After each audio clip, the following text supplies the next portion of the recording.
बिस्मिल्लाहिर्रहमानिर्रहीम। रोज सुबह होते ही सास मुझे कमरे से बाहर निकाल देती और खुद मेरा दुल्हन वाला लिबास पहनकर कमरे में बंद हो जाती।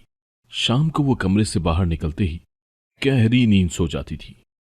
मैं सास की इस हरकत से काफी हैरान और परेशान होती। अगर सवाल करती तो कहती, अपने बेटी से कहकर मिनटों में तलाक दिलवा दूंगी, इसीलिए खामोश रहो। एक रोज सच जानने के लिए मैंने जल्दी उठकर अपने फोन को रिकॉर्डिंग पर लगाकर कमरे में छुपा दिया और खुद बाहर चली गई। शाम में जब देखा तो पैरों तले से जमीन निकल गई, क्योंकि वहां तो मेरे वालिदैन की हम 5 बेटियां थीं। मेरे वालिदैन अपनी तमाम बेटियों से एक जैसी मोहब्बत करते थे। मेरा नंबर तीसरा था। मुझसे बड़ी 2 बहनों की शादी हो चुकी थी और अब मेरे लिए अच्छे अच्छे घरानों से रिश्ते आ रहे थे। क्योंकि हम 5 ही बहनें शक्ल सूरत में काफी अच्छी थीं, इसीलिए मेरी 2 बड़ी बहनों की शादी भी अच्छे खासे खाते पीते घरानों में हुई थी। जबकि हमारे घर का ताल्लुक मुतवस्सित तबके से था, जहां हर जरूरत मर मर कर पूरी होती थी। लोग मेरी बहनों की किस्मत को देखकर उन पर रश्क किया करते थे, साथ ही कहते थे कि मेरी किस्मत भी अपनी बहनों की तरह अच्छी होगी। मुझे भी अल्लाह पर पूरा यकीन था, इसीलिए मेरा यकीन जीत गया था और मेरे लिए काफी अच्छे घराने से रिश्ता आया था। मेरे वालिदैन ने वसीम का रिश्ता मेरे लिए मुनासिब जानकर वहां मेरा रिश्ता तय कर दिया। रिश्ता तय होने पर मेरी सास मुझ पर वारे सदके जा रही थी। कभी मेरी बलाएं लेती तो कभी मेरी पेशानी चूमती जा रही थी। मैंने सुना था कि मेरा ससुराली घर बहुत बड़ा पुरानी हवेली नुमा था और इतने बड़े से घर में मेरी सास और मेरे शौहर ही रहते थे, जबकि मेरे ससुर का कई साल पहले इंतकाल हो चुका था। मेरे घर वाले और हमारे तमाम रिश्तेदार मेरे इतने ऊंचे बख्त देखकर कितनी ही देर तक मुझ पर रश्क करते रहते थे और मुझे भी अपनी सास की खिदमतें करने की नसीहतें करते रहते थे। मैंने अपने वालिदैन की नसीहत को अपने पल्लू से एक गांठ की तरह बांध लिया था और इरादा कर लिया था कि मैं भी अपनी सास का खूब अच्छी तरह ख्याल रखूंगी। देखते ही देखते 2 महीने कैसे बीते मुझे खबर नहीं हुई और 2 महीनों बाद मैं अपने वालिदैन का घर छोड़कर अपने ससुराल चली आई थी। ससुराल में सिर्फ मेरी सास ही तो थी, मेरे शौहर के करीबी रिश्तेदार भी कोई नहीं थे। इसीलिए मेरी सास ने मेरा बहुत अच्छी तरह से इस्तकबाल किया था। वो मुझ पर हमेशा की तरह जान निछावर कर रही थी और मुझे समझा रही थी कि मैं उन्हें अपनी मां ही समझूं। मैं उनकी बात सुनकर खुश होती रही थी। मेरे शौहर बहुत अच्छे थे और बहुत मोहब्बत करने वाले, और मेरी सास तो पहले ही मुझ पर वारे सदके जाती थी। मैं भी अपनी किस्मत पर खूब रश्क करती और खुश होती रहती। अपने ससुराल में मेरी पहली सुबह थी। जिस्म थकन से चूर था। तभी सुबह ही सुबह मेरे कमरे के दरवाजे पर जोरदार दस्तक हुई थी। मैं घबराकर अपनी जगह से उठकर बैठ चुकी थी। मेरे शौहर भी जल्दी बेदार हो चुके थे। तभी मैंने नींद से बोझल होती आंखों के साथ दरवाजा खोला तो मेरे सामने ही मेरी सास का चेहरा था। वो मुझे देखकर मुस्कुरा रही थी। मैं भी अपनी नींद भरी आंखों को मसलते हुए मुस्कुराई तो वो मुझसे कहने लगी, तुम जल्दी से तैयार होकर बाहर आ जाओ और अपने शौहर को भी साथ ले आना। मैंने उनकी बात सुनकर इस बात में सर हिला दिया और दरवाजा बंद करने लगी थी कि वो मेरे सुर्ख जोड़े को देखने लगी। उनकी आंखों में अजीब सी चमक थी। तभी मेरा सुर्ख जोड़ा और भारी ज्वेलरी देखते हुए वो मुझसे कहने लगी थी, तुम अपना जोड़ा और ज्वेलरी उतार कर मुझे दे देना। उनकी बात सुनकर मैंने सादगी से इस बात में सर हिला दिया। मुझे सुर्ख जोड़ा और भारी ज्वेलरी अपने ससुराल की तरफ से ही मिला था और वो दोनों चीजें ही काफी कीमती थी। इसीलिए जल्दी से फ्रेश होकर दूसरा जोड़ा जेब तन करके मैंने अपना जोड़ा और ज्वेलरी अपनी सास को दे दिया, जिसे देखकर वो काफी खुश हो चुकी थी। फिर अक्सर ऐसा होने लगा था कि मेरी सास मुझे जल्दी सुबह जगा देती थी और मेरे शौहर भी अपनी मां को देखकर जल्दी से जाग जाते थे।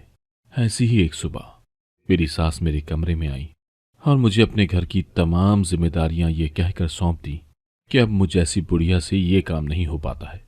अब ये तुम्हारा अपना घर है, इसकी सारी जिम्मेदारियां भी तुम्हारी हुई। सो आज से मैं अपनी तमाम जिम्मेदारियां तुम्हें सौंपती हूं। मैं इतने बड़े घर की अचानक जिम्मेदारियां अपने कंधों पर पड़ने से थोड़ी बहुत तो घबराहट का शिकार हुई थी, मगर फिर ये सोचकर खुश होती रही कि इतना बड़ा घर मेरा ही तो है और मैं इस घर की शहजादी। इसीलिए मैंने अपनी घबराहट और झिझक को पीछे धकेल दिया और अपनी जिम्मेदारियां बखुशी संभालने लगी। मेरा ससुराली घर काफी बड़ा था, मगर वहां कोई मुलाजमा नहीं थी। इतने बड़े घर की सफाई करते करते मुझे सुबह से शाम हो जाया करती थी और मैं थकन से पूरी तरह चूर हो जाया करती थी। तभी एक दिन मैंने अपने शौहर से कहकर मुलाजमा लगवा ली थी, जो मेरे साथ मिलकर काम करने में मदद किया करती थी। मैं दिन भर अपने कामों में लगी रहती, कभी मुलाजमा से सफाई करवाती तो कभी खुद घर की सफाई करती, तीनों का खाना बनवाती। मेरी सास और मेरे शौहर मुझसे काफी खुश थे, मैं भी अपनी जिंदगी में काफी खुश थी। उस दिन मेरे तमाम काम जल्दी खत्म हो चुके थे और मैं थकन से चूर अपना जिस्म समेटे हुए आराम करने के लिए अपने कमरे में जा रही थी। मैंने जैसे ही अपने कमरे के दरवाजे का हैंडल घुमाया तो मैं हैरान रह गई। मेरा कमरा अंदर से लॉक था। घर में मेरे और मेरी सास के अलावा कोई तीसरा बंदा रहता भी नहीं था, क्योंकि मेरे शौहर सुबह ही अपनी नौकरी पर चले जाते थे। मेरी सास भी अपने कमरे में आराम कर रही होती थी। इसीलिए मैं ये समझती रही कि मेरे कमरे का दरवाजे का लॉक खराब हो चुका है और मैं इस पर ज्यादा ध्यान न देते हुए घर के दूसरे कमरे में आराम करने चली गई थी। फिर अक्सर ही ऐसा होने लगा था कि मेरे कमरे का दरवाजा अंदर से लॉक होता। मैं अपने शौहर से कहती कि दरवाजे का लॉक ठीक करवाएं, तो वो मुझे कहते कि लॉक तो बिल्कुल ठीक है, जरूर तुम्हें कोई गलतफहमी हुई है। मैं भी अपने शौहर की बात मान लेती और दोपहर को दूसरे कमरे में आराम करने चली जाती। एक रात मैं अपने कमरे में आराम करने के लिए लेटने लगी थी, तभी मुझे अपने रूम की बेडशीट पर नील पेंट के धब्बे नजर आए थे। मैं अपने नाखून नहीं रंगवाती थी, इसीलिए मुझे हैरत हुई थी। साथ ही मेरे घर में मेरे और मेरी सास के अलावा कोई खातून भी नहीं थी जो क्यूटकिस की शौकीन होती। मैंने मारे तजस्सुस के अपने शौहर को चादर पर लगे नील पेंट के निशान दिखाए तो चंद पल के लिए तो वो भी हैरान हो गए। फिर मुझसे कहने लगे ये जरूर मुलाजमा का काम होगा। उनकी बात से मैं भी मुत्तफिक हो गई कि ये मुमकिन है, क्योंकि हमारे घर की मुलाजमा शमीम नित नए मेकअप और ज्वेलरी और कपड़ों की शौकीन थी। वो हर रोज नए नए कपड़े और फुल मेकअप करके आया करती थी। फिर मैंने भी अपनी सोच को झटक दिया और आराम करने के लिए बेड पर लेट गई। दिन भर बड़े से घर की देखभाल करती, इसीलिए नींद भी मुझे जल्दी आ जाया करती थी। ऐसे ही दिन गुजरते रहे थे। मेरी शादी को भी महीनों होते आए थे। अब मैं अपनी ससुराल में काफी अच्छी तरह एडजस्ट हो चुकी थी। मैं जो अपने शौहर की जॉब की वजह से जल्दी नींद से बेदार हो जाया करती थी, उस दिन भी मैं जल्दी नींद से जाग चुकी थी। अपने शौहर का टिफिन तैयार करने के बाद, मुलाजमा की निगरानी में घर की सफाई करने के बाद मैं अपने कमरे की तरफ बढ़ चुकी थी। मुझे अपने मैके जाना था और मैके जाने की खुशी भी एक अलग ही तरह की होती है। मैं मुस्कुराते हुए अपने कमरे की तरफ बढ़ रही थी। मैं अपने कमरे तक पहुंची ही थी कि मेरी सास ने मुझे आवाज दी। अपनी सास की आवाज सुनकर मैं जैसे ही अपनी जगह से पलटी, मेरे कदम अपनी जगह जम से गए थे। मेरे सामने मेरी सास खड़ी थी और उनका हुलिया बड़ा ही अजीब सा था। वो मेरा दुल्हन का लिबास पहने मेरे सामने खड़ी थी, चेहरा मेकअप से लदा हुआ, और मुझसे कह रही थी मैं अपने कमरे में नहीं जा सकती हूं, बल्कि वो मेरे कमरे में जाएंगी। उनकी बात सुनकर मैं हैरान रह गई। इससे पहले कि मैं अपनी सास से कुछ पूछती, वो मुझे कुछ कहने का मौका दिए बगैर ही मेरे कमरे में घुस गई और अंदर से दरवाजा लॉक कर दिया। मैं कितनी ही देर तक मारे हैरत के मुंह खोले अपनी सास को देखती रही थी। चंद घंटे गुजर जाने के बावजूद मेरा सकता कम होने का नाम ही नहीं ले रहा था और ये सोच सोच कर मेरा बुरा हाल हो रहा था कि मेरी सास मेरी शादी का जोड़ा पहने मेरे कमरे में क्या कर रही है। मेरी हालत अजीब सी हो रही थी। मैं अपनी परेशानी अपने शौहर को भी नहीं बता सकती थी, ना ही अपने मैके में किसी को कुछ कह सकती थी। और फिर अक्सर ही ऐसा होने लगा था। मेरी सास मुझे अपने कमरे में नहीं जाने देती और खुद मेरा दुल्हन वाला लिबास पहनकर मेरे रूम में बंद हो जाती। फिर शाम होते ही वो कमरे से निकलती और अपने कमरे में जाकर गहरी नींद सो जाती थी। मुझे अपनी सास की अजीब व गरीब हरकतें देखकर बहुत गुस्सा आता था। तभी एक दिन ऐसे ही मैंने हिम्मत करके अपनी सास से सवाल किया कि वो क्यों दुल्हन की तरह सज धज कर मेरे कमरे में जा बैठती हैं। तो वो मेरे सवाल पर आग बगोला हो गई। मुझसे कहने लगी कि तुम अपने काम से काम रखो। मैंने उस दिन अपनी सास का गुस्सा पहली बार देखा था। तभी मैं उस गुस्से से थोड़ी खाइफ हो चुकी थी, इसीलिए मैं खामोश ही रही थी। मेरी सास की हरकतें देखकर मेरे घर की मुलाजमा भी हैरान होती रहती। फिर मुझसे कहती, बाजी, हो ना हो, तुम्हारी सास का जरूर कोई राज है जो वो आपसे और अपने बेटे से छुपा रही हैं। मैं अपनी मुलाजमा की बात सुनकर सोचते हुए उससे कहने लगी थी कि इन सारी चीजों के पीछे कौन सा राज हो सकता है। तब मुलाजमा मुझसे कहती, हो सकता है तुम्हारी सास किसी और मर्द के लिए ये सब करती है, या फिर हो सकता है कि कोई और बात हो। तुम ऐसा करो, ये सारी बातें साहब को बता दो, फिर देखना क्या होता है। मैं अपनी मुलाजमा की बात सुनकर दूसरे पहलुओं पर सोचने लगी। हो सकता था मेरी मुलाजमा जो कह रही थी वो बात सच हो। तभी उस दिन मेरी सास उजलत में मेरे कमरे की तरफ बढ़ रही थी कि मैंने उनका रास्ता रोक लिया और बड़े ही सख्त लहजे में बोली, मैं आपकी सारी हरकतें अपने शौहर को बता दूंगी। उन्हें बता दूंगी कि आप उनके पीठ पीछे मेरे कमरे में क्या करती हैं। मेरी बात सुनकर मेरी सास जलाल में आ गई और सख्ती से मेरा बाजू पकड़कर मुझसे कहने लगी, ठीक है, तुम्हें जो बताना है बता दो। अगर मेरा बेटा तुम्हारी किसी भी बात का यकीन नहीं करेगा। मैं अपनी सास की बात सुनकर हैरान रह गई। वो कैसे इतने यकीन से ये सारी बात कह सकती थी। तब उन्होंने दोबारा से मेरा बाजू को झटका लगाते हुए मुझसे कहा था, तुमने मेरे किसी भी मामले में टांग अड़ाने की कोशिश की या फिर मेरे बेटे को कुछ कहने की कोशिश की तो मैं अपने बेटे से कहकर तुम्हें तलाक दिलवा दूंगी और तुम कहीं मुंह दिखाने के काबिल नहीं रहोगी। मैं अपनी सास की धमकी पर डर सी गई थी। मेरी फैमिली पहले ही मुतवस्सित तबके से ताल्लुक रखती थी, इसीलिए मैं अपनी किसी भी हरकत की वजह से अपनी जिंदगी बर्बाद नहीं करना चाहती थी और न ही अपने वालिदैन को किसी किस्म का कोई दुख देना चाहती थी। इसीलिए अपनी सास की हरकतों को नजरअंदाज करती रही। वो जैसा करती उसे मैं करने देती और मैं अपनी जगह खामोश खड़ी हर रोज का तमाशा देखती। मुझे जब से अपनी सास की हकीकत पता चली थी तब से मेरी सास मुझे एक नजर न भाती थी। वो भी मुझसे बुरी तरह चिढ़ने लगी थी। मैं जब भी कुछ मजेदार सा पकाती तो वो उसमें 100 नुक्स निकालकर खाने से इनकार कर देती और मैं अपने लबों पर खामोशी का कफल चढ़ाए रहती। उस रात मेरी सास अपने कमरे में सोने नहीं गई थी बल्कि जाग रही थी। मैं अपनी सास को जागता देखकर अंदर ही अंदर खौफजदा हो चुकी थी कि वो किस मकसद के लिए जाग रही हैं। तभी मेरे शौहर घर में आए तो मेरी सास का मूड अचानक ही अच्छा हो चुका था। वो हंसते हुए अपने बेटे को गले लगा रही थी। मैं अपनी सास को गिरगिट की तरह रंग बदलते देख रही थी, कह कुछ नहीं सकती थी। फिर मेरी सास ने मुझसे कहा, मैं उसके और मेरे शौहर के लिए खाना निकालूं। तभी उनके कहने पर मैं खाना निकालने के लिए किचन की तरफ चली आई थी। मैं अपनी धुन में ही थी कि तभी अचानक मेरे शौहर बड़े ही गुस्से में किचन में दाखिल हुए और मेरा बाजू सख्ती से थाम कर मुझसे कहने लगे, तुमने कल मेरी मां से क्या कहा था। मैं अपने शौहर की बात सुनकर हैरान परेशान सी खड़ी थी। तभी मेरे शौहर दोबारा मुझसे वही सवाल पूछने लगे तो मेरी आंखों में आंसू भर आए। मैंने नफी में सर हिलाते हुए अपने शौहर से कहा, मैंने तो उनसे एक लफ्ज तक नहीं कहा। मगर मेरे शौहर उल्टा मुझ पर ही चढ़ दौड़े और मुझे बातें सुनाने लगे कि आइंदा तुमने मेरी मां को किसी भी किस्म का दुख देने की कोशिश की तो मैं तुम्हें छोड़ने में एक पल भी नहीं लगाऊंगा। मैं अपने शौहर की धमकी से खौफजदा होकर रह गई थी। तब मेरी सास कहीं से निकल आई और मुझे आंसू बहाता देखकर मुस्कुराते हुए मुझसे कहने लगी, देख लो, अभी तो तुमने कुछ कहा भी नहीं है तो मेरा बेटा तुमसे बुरी तरह से बदजन हो चुका है। अगर तुमने आइंदा मुझे किसी भी किस्म की धमकी दी तो मेरा बेटा तुम्हें छोड़ने में 1 सेकंड की भी देरी नहीं करेगा। मैं अपने शौहर के रवैये से काफी उदास हुई थी।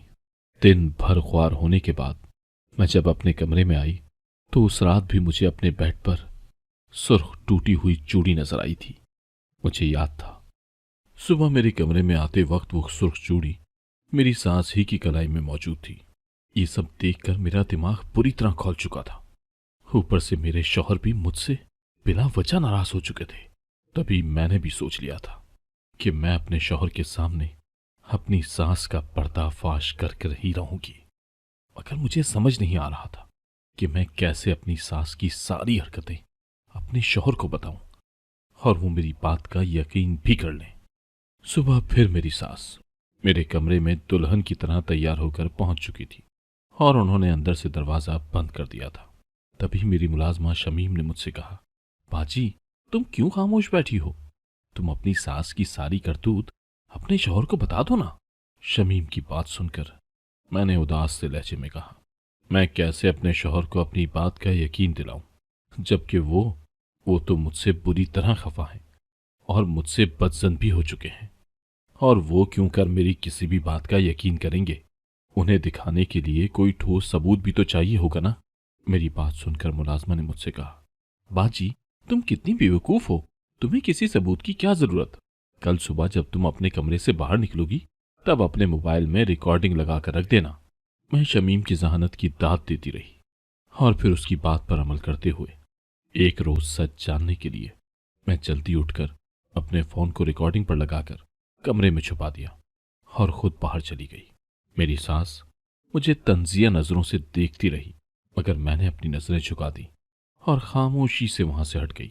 फिर मेरी सास ने दरवाजा अंदर से बंद कर दिया और मैं अपने मामूल की तरह काम निपटाने लगी। मगर मैं शिद्दत से शाम होने का और अपनी सास का राज फाश होने का इंतजार कर रही थी, मगर वक्त था कि बीत ही नहीं रहा था। फिर जैसे तैसे शाम हुई थी। मेरी सास कमरे से निकली थी। उनके निकलते ही मैं अपने कमरे में चली आई और अपना छुपाया हुआ कैमरा निकालकर रिकॉर्डिंग देखी तो मेरे पैरों तले से जमीन निकल गई और मैं जिस तरह से पुरजोश होकर अपने कमरे में आई थी उससे उल्टी हालत में लौट गई। मेरी समझ नहीं आ रहा था कि क्या करूं। आज फिर मेरी सास मेरे कमरे की तरफ जा रही थी। मैंने हर बार की तरह उनका रास्ता रोकने की कोशिश नहीं की थी, बल्कि खामोशी खड़ी रही थी। फिर जल्दी से किचन में आकर सारी बातें और रिकॉर्डिंग अपनी मुलाजमा को दिखाई तो वो भी कितनी ही देर तक ताज्जुब से मुझे देखती खड़ी रही थी। मुझे समझ नहीं आ रहा था कि कैसे सारी बातें अपने शौहर तक पहुंचाऊं। अगर मैं अपनी रिकॉर्ड की हुई वीडियो दिखाती तो भी क्या खबर कि उन्हें मेरी किसी भी बात पर यकीन आता या नहीं, या उल्टा वो मुझे ही घर से निकाल देते। मैं परेशान सी खड़ी थी। तभी मुझे शमीम ने कहा, बाजी, जो भी हो, तुम्हें ये सारी बातें अपने शौहर के इल्म में लानी चाहिए, वरना क्या खबर कल कला इससे भी ज्यादा कुछ बुरा हो जाए। मैं शमीम की बात से पूरी तरह मुत्तफिक थी। तभी मैंने हिम्मत करके सारी बातें अपने शौहर को बताने का तहिया कर लिया। मेरी सास रात को मेरे कमरे से निकलकर अपने कमरे में सोने चली गई थी और मैं अपने शौहर के घर आने का इंतजार करने लगी थी। फिर कुछ ही देर इंतजार करने के बाद मेरे शौहर घर चले आए थे। जब मेरे शौहर कमरे में आए तो मैं उनके पास गई और उनसे कहने लगी, मैं आपको कुछ बताना चाहती हूं, मगर प्लीज आप वादा करें वो देखने के बाद आप मुझसे नाराज या बदगुमान नहीं होंगे।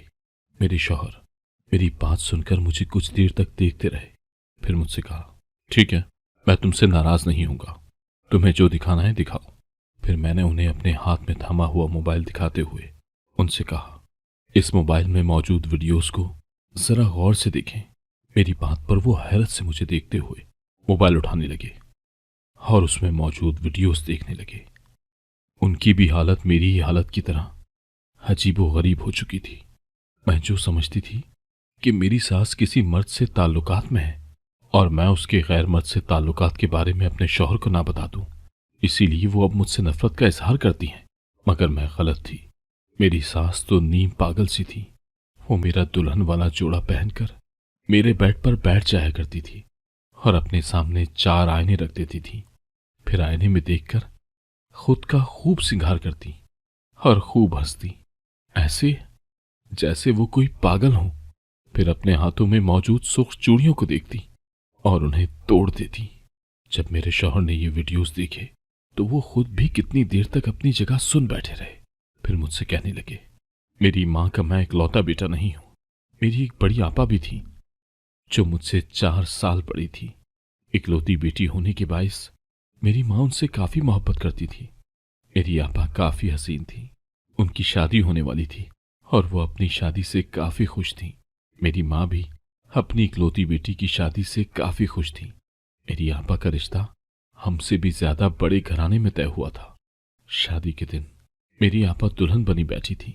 उन्होंने वही जोड़ा पहना था जो तुमने अपने निकाह के दिन पहना था, मगर उस दिन उनकी बारात नहीं आई थी, क्योंकि मेरी आपा के होने वाले ससुरालियों का कहना था कि वो जहेज में हमारी ये हवेली उनके नाम कर दे। मेरी माँ ने अपनी बेटी की मोहब्बत में ये हवेली भी मेरी आपा के होने वाले शौहर के नाम करने वाली थी, मगर मेरी आपा ने मेरी माँ को रोक दिया और कहने लगी वो ये शादी नहीं करेंगी।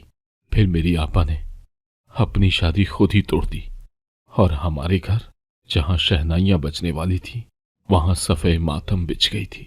मेरी आपा की शादी टूटे हुए 2 दिन ही हुए थे कि मेरी आपा ने मौत को गले लगा लिया।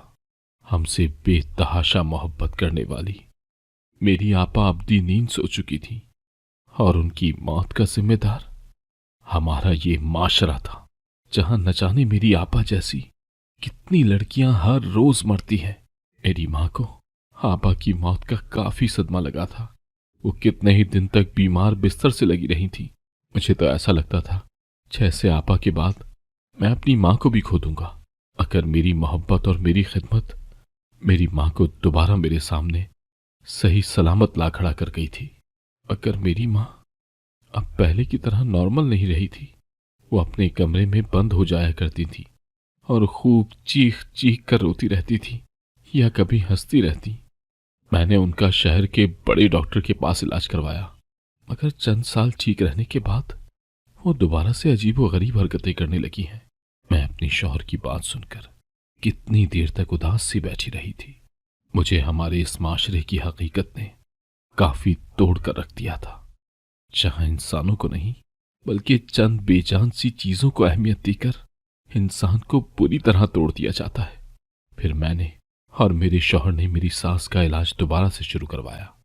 डॉक्टर्स का कहना था कि वो ये सारी हरकतें अपनी बेटी की याद में करती हैं और वो कई अरसा पहले हुए इस वाक़े को अब तक नहीं भूल पाई हैं।